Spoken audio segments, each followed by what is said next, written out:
Before the show starts, drop a comment below with where you're watching from, then sit back, relax, and get ready for some chilling stories.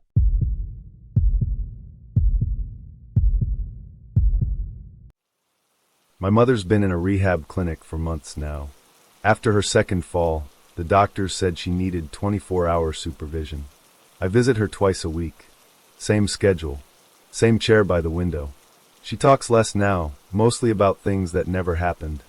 She keeps asking about a dog we never owned, or a man named Steven. There was never a Steven. Last week, I was cleaning out some old boxes in her house. Old photos, bills, my high school essays. I opened an envelope marked Mayfield, 1987, and found a picture of me, maybe 5 years old, sitting in a backyard with a woman kneeling beside me. Except it wasn't my mom. On the back of the photo, in shaky handwriting, was a note. Don't trust what she says. 718 something 5-2. The rest of the digits were smudged, just enough to leave 2 or 3 possibilities. I tried all of them. The fourth one connected. A woman answered. Her voice stopped me cold. She sounded like my mother. Exactly. Same tone. Same rhythm. She said, "Janet? Is that you?" I hesitated. "Yes. Who is this?" "They erased me," she said. "I'm sorry. I tried to leave clues." And then the line went dead. I called back. No answer. Disconnected. At my next visit, I brought the photo to the clinic. Showed it to my mom. She stared at it for a long time, then pushed it away. "That's not me," she said. "But that's me in the photo," I replied. She looked confused. "I don't remember that dress." Later that night, I logged into the clinic's online portal to check her medical records. Just to be sure.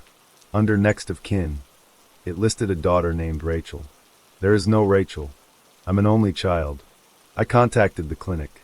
They said it must be a system error. Sometimes files get merged, the director told me. But it wasn't just that. There was a scanned form, a consent form, signed in 2001 by someone named Margaret Clay.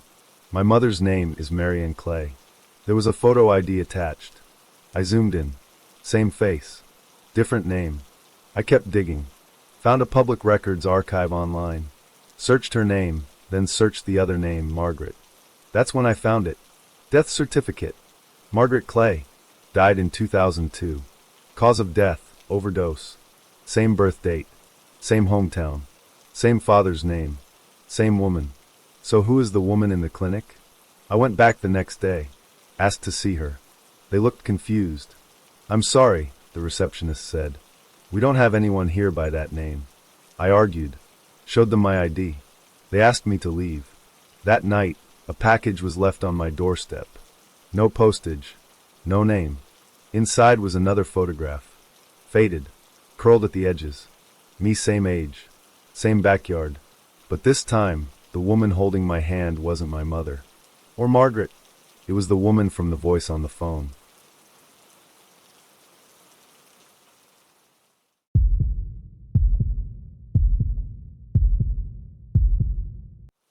When I moved to the city, I didn't have much lined up.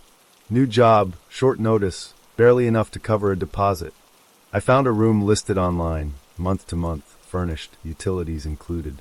Too good to be true, right? The house was old but well kept. Big porch. High hedges. The owner, Mr. Halpern, was polite. A little stiff, maybe, but respectful. He gave me a tour. My room upstairs, kitchen access, shared bathroom. There were 2 other tenants, Mark and Jordan, but I barely saw them. "You'll find the house works best with structure," Halpern said. "Quiet after 10. No late-night kitchen use. And doors stay locked overnight." He handed me a single key. "One for your room. The rest, I handle." At first, it felt like a weird Airbnb with extra rules. But I was barely home. I worked evenings and came back tired. I followed the rules. Until I didn't. One Friday night, I came home around 11:15. My shift had run late. I was starving, so I headed to the kitchen. As I reached the bottom of the stairs, I noticed something strange. The hallway was dark, but I heard movement. Not footsteps. Something softer. Like dragging. I flipped the light switch. Nothing. I turned on my phone flashlight and aimed it down the hall. The kitchen door was closed. Locked, actually. with a deadbolt I hadn't noticed before. And in the corner of the ceiling, angled toward the hallway, was a small black dome. A camera. It hadn't been there before. I stood there for a second, then turned back toward the stairs. That's when I saw Mark. He was standing in the hallway upstairs, barefoot, staring down at me, eyes wide, like I'd just walked into a crime scene. He didn't say anything, just shook his head slowly, and went back into his room. I tried to open the front door. Locked. Deadbolt. From the inside. No keypad. No knob. Just a slot, like a hotel lock without a handle. I went back to my room. No signal on my phone. Not even Wi-Fi.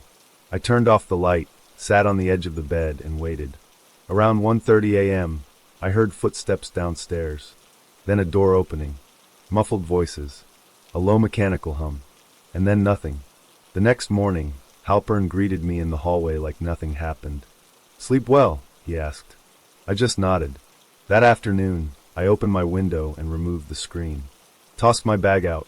Climbed down the overhang and ran 3 blocks before finding a signal. I called the police.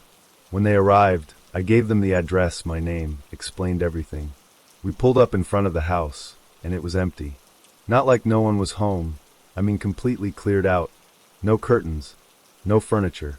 Just a for sale sign in the yard. The officer knocked. No answer. A neighbor came out and said the house had been vacant for years. I asked how long it had been on the market. She said, since 2021. Nobody's lived there since the man died. The owner, Halpern.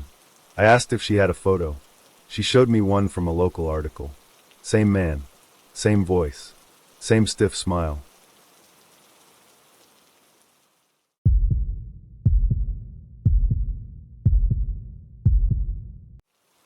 I've worked as a building maintenance tech for almost 10 years. Offices, data centers, high-rises, same problems, different addresses. Power surges, leaks, AC failures.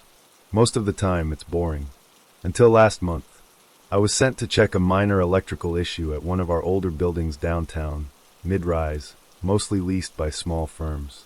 The complaint said there were flickering lights and a faint hum on the lower levels. I took the elevator down to the basement. The electrical panels were fine. Readings were normal. But when I walked toward the old file storage wing, I noticed something strange. There was a steel door tucked between 2 concrete support beams. No markings, no handle, just a keyhole and a small panel with faded buttons. I'd never seen it before. Out of curiosity, I slid my badge across the panel. To my surprise, it clicked open. Inside was a narrow hallway lit by weak fluorescent tubes. The hum was louder there, consistent, low frequency like an old generator. At the end of the hall was another door, unlocked. What I found behind it didn't belong in any modern building. There were 6 CRT monitors on a metal rack, all powered on, displaying grainy footage of what looked like various office rooms, but none I recognized. Below them were shelves stacked with labeled cassette tapes and a row of audio equipment. In the center of the room was a metal chair bolted to the floor. It had leather straps attached to the arms and legs. I stood there frozen. Everything looked decades old, but still active. There were recent power lines, clean footprints on the floor, and the smell of burnt dust, like something had been running just minutes before. I walked around slowly, checking labels on the tapes. Each one had a name, a date, and a code. I saw names I didn't recognize. Then one that made my stomach drop. Marcus B., 3.14. My name. My birthday. I didn't touch the tape. I backed out of the room and left the door slightly open. The hallway was dead quiet again. The next morning, I returned to the basement with a flashlight and phone camera. But the steel door was gone. Not locked. Gone. Just a solid concrete wall where it had been. I asked the building manager about the old records room. She looked confused. "We don't use that wing anymore," she said. "Hasn't been accessed in years. No one's assigned to it." I didn't argue. I just left. But things got worse after that. For the next week, I kept hearing noises from inside the walls, clicks, faint static, whispers too low to understand. I checked the ceiling panels in our break room and found a taped folder with a name I recognized. One of our IT guys who'd quit suddenly 2 months earlier. Inside was his employee file and a VHS tape. I didn't play it.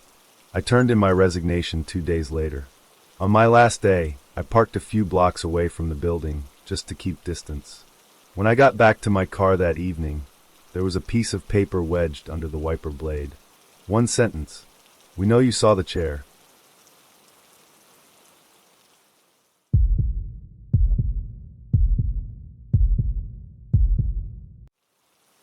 Teaching high school English has its moments. I've had brilliant students, strange ones, disrespectful ones. But nothing, no parent, no failed test, no shouting match, ever rattled me the way he did. His name was Adam. He transferred in the middle of the semester. That alone was unusual, but not unheard of.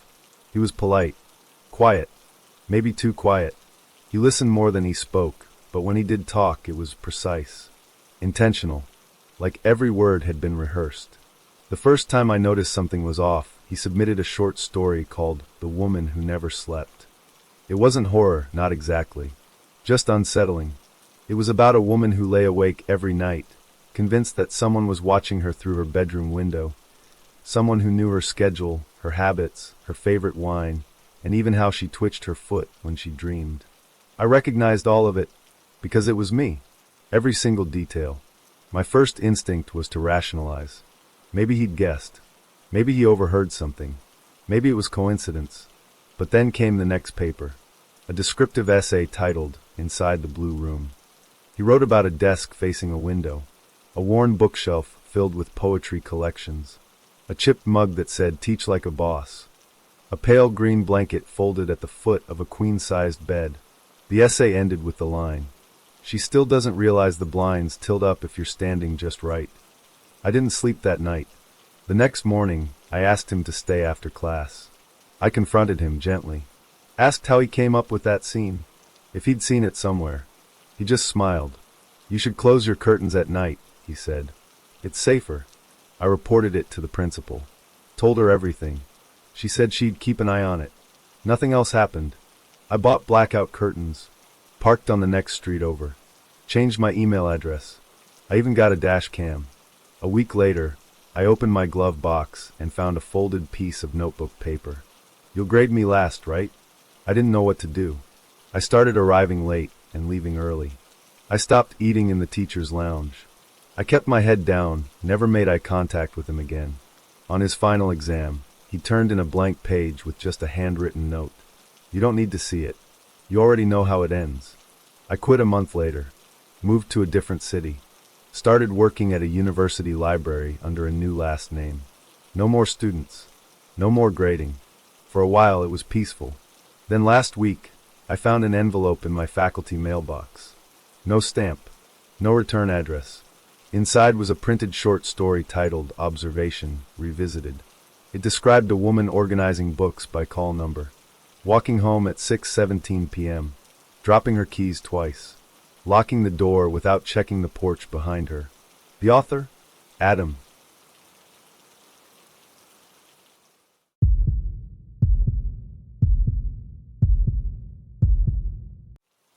I've lived in the same building for 12 years.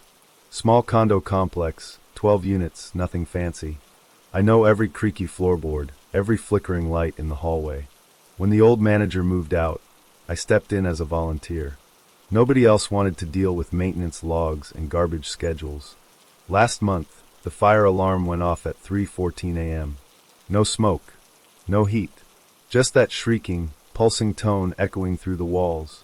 By the time I got to the control panel, it had already reset. I figured it was a glitch, but the next night it happened again. 3:08 a.m. Then again, 3:22. Always sometime after 3. Never the same exact time. I started checking the system logs. They were empty. Not erased, just blank. Like the alarms never happened. One of the tenants, Mr. Geller, stopped me in the hallway a few days later. You know you were standing outside my door last night? He asked. I told him no, I'd been asleep. He frowned. You were just standing there, staring at the peephole. Didn't knock. Didn't move. I almost called the cops.